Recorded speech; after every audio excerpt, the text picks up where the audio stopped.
যে কষ্ট আমাকে, যে কষ্টের কোনো শেষ নেই। কারণ বন্যায় বাসা, মাল জিনিস আসছিলাম ব্যারিকেডের উপরে, ব্যারিকেডটা পর্যন্ত এখন নাই। এমনকি দেখা গেছে আমরা যে একটা বাসা নিয়ে থাকবো এমন কোনো স্থান আমাকেও নাই।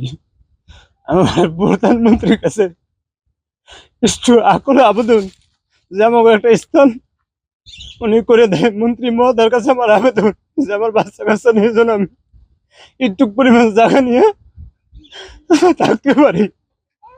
জীবনে দুর্ভোগ কষ্ট, এই কষ্ট কইতাম। আমার 5টা সন্তান, এই 5টা সন্তান নিয়ে আমার দাঁড়ানোর মতন কোনো রাস্তা নাই।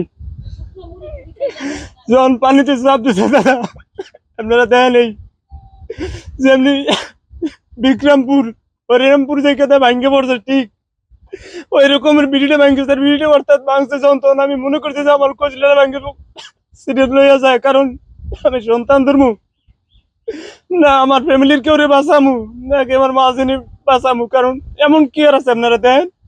কারণ আমি এতটুকু চাই যে মন্ত্রী মহোদয় যারা আছেন, অর্থনৈতিকভাবে যারা উপরে আছেন, আপনারা সবার কাছে আমরা এতটুকু চাই যে শুধু আমি একাই না, আমার মতন এরকম আরো 10 জন কি 100 ফ্যামিলি, 1000 ফ্যামিলির এই অবস্থা। আমার একটা বেরিবাদ শক্ত মজবুত ব্লক শুদ্ধ ব্লক সহকারে যেন একটা বেরিবাদ আমাকে এলাকায় দেয়।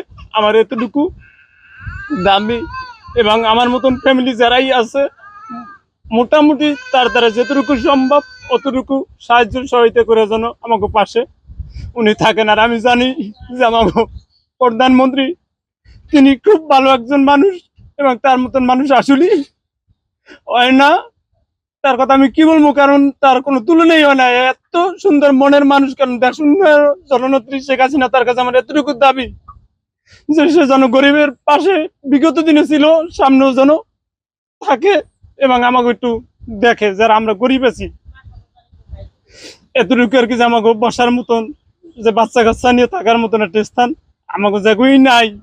এগুলো জানো তথ্য তল্লাশি নিয়া, সঠিক প্রমাণিত নিয়া যে আসলে আমাকে আছে কি নাই, এই যদি আমার কিছু প্রাপ্য যোগ্য থাকে, তখন যে সে এটা যাচাই বাছাই করিয়া এমন এক ব্যক্তির কাছে দেয় যেটা আমরা আসলে পাই।